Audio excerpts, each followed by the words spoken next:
Madavi Madavi college संस्थापक श्री एकनाथ बाबूराव मडवी व त्यांच्या पत्नी सुषमा मडवी व त्यांचा मुलगा तुर्तास मडवी आणि अन्य असे काही 7 जणांवरती एट्रोसिटी अंतर्गत गुन्हे नोंदवण्यात आले आहेत। विषय असा आहे की 26 वर्षीय नंदा जाधव ह्या तिकडे साफसफाईचे काम करत होत्या।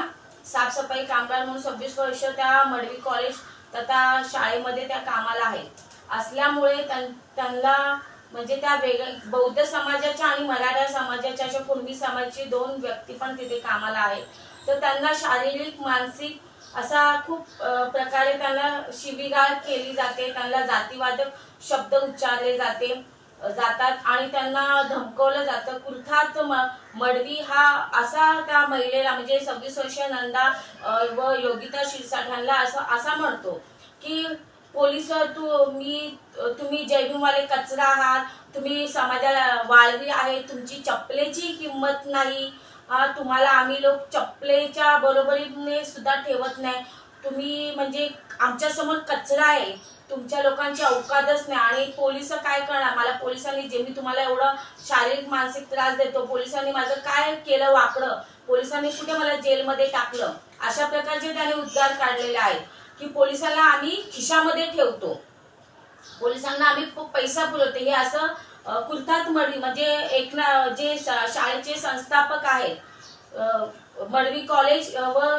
स्कूल त्याचे, तर त्यांच्या मुलाचेही असे शब्द, शिवाय त्यांची पत्नी सुषमा मडवी तिचेही असे शब्द आहेत की त्या महिलेला नंदा जाधव त्यांना असे जातीवाचक शिव्या देणं, त्यांच्या अंगावर जाणं, त्यांना मानसिक आज 9 महिने झाले त्यांना काही कारण न देता त्यांना कामावरून घरी बसवण्यात आलेले आहे।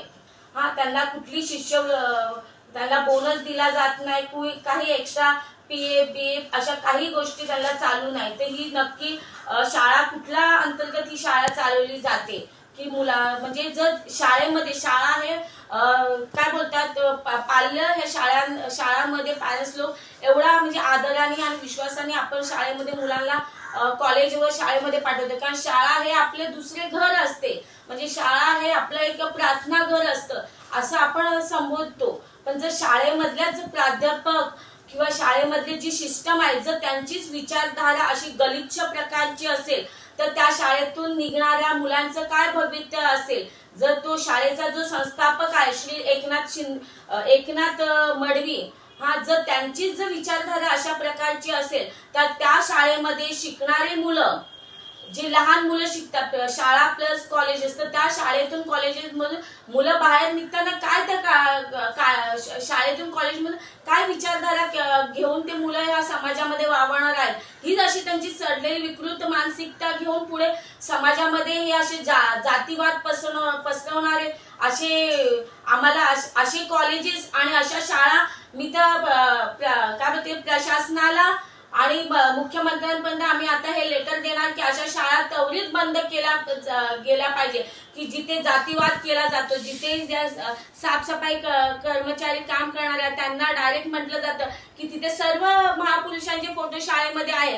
पालकांनी विचारला हा प्रश्न की बाबासाहेबांचा इकडे फोटो का नाही लावला तुम्ही शाळेमध्ये, तर त्याच्यावरती त्या शाळेचे ट्रस्टी किंवा तो स्टाफ असा उत्तर देतो की बाबासाहेब तुम्हाला खायला देतात का, तुम्ही इथे काम करता, तुम्हाला पगार भेटतो तो माझ्यामुळे भेटतो, तुमचा बाबासाहेब तुम्हाला पगार देत नाही। हे अशा प्रकारचे त्या शाळेमधला विकृत मानसिकतेचा जो स्टाफ भरलेला आहे आणि असं करून त्या 7 जणांवरती गुन्हे नोंदवण्यात आले आहे। तर त्याच्यामध्ये एक असा आमची आहे एट्रोसिटी अंतर्गत जो गुन्हा नोंद झालेला आहे, पण आमच्याकडे अजून आहे BNS 115 नुसार त्यांच्यावरती तो एक गुन्हा झाला पाहिजे, परत 352 हे कलम लागलं पाहिजे, 351 कलम लागलं पाहिजे, 79 कलम लागलं पाहिजे। त्याच्यासाठी आम्ही लढत आहोत आणि लढतही राहणार आणि शेवटपर्यंत आज 9 महिने झाले त्या लोकांना कुठेही म्हणजे न्याय भेटला नाही। प्रत्येक ठिकाणी ते जाऊन आले, त्यांना काही पैशाच्या जोरावरती आणि त्यांच्यावरती मोठ्या हस्तींचा हात असल्यामुळे त्यांना कोणी गरिबांचा वाली उरलेला नाही। तर शेवटी वंचित बहुजन आघाडीकडे ते लोक आली आमच्यापर्यंत। आम्ही 25 तारखेला ज्या दिवशी आम्ही संविधान सभा रॅली तिकडे केली, इथे आमचे कार्यकर्ते पोलीस स्टेशन मध्ये बसून त्या पीडितांना न्याय देण्याचं काम करत होते। हे आहे सच्चे आंबेडकरवादी। एवढेच बोलते आणि आम्ही शेवटपर्यंत जोपर्यंत त्यांना न्याय भेटत नाही तोपर्यंत आम्ही त्यांच्या सोबत असणार. जय भीम, जय संविधान, जय